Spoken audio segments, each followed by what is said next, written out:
బ్రహ్మేంద్ర స్వామి కాలజ్ఞానం రాసిన స్థలం. నీళ్ళు ఇంకా వస్తూనే ఉన్నాయి,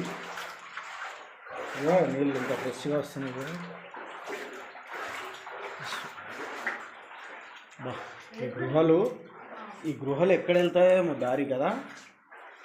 మహానందికి దారి స్వామివారు ఉపయోగించిన కొలను ఇదే చూడు, స్వామివారు ఉపయోగించిండంట ఈ కొలను.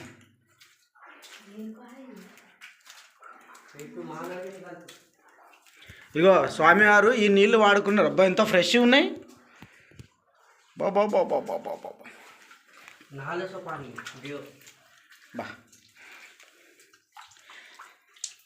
స్వామి అసలు ఎంత ఫ్రెష్, ఎంత ఫ్రెష్ అస్సలు.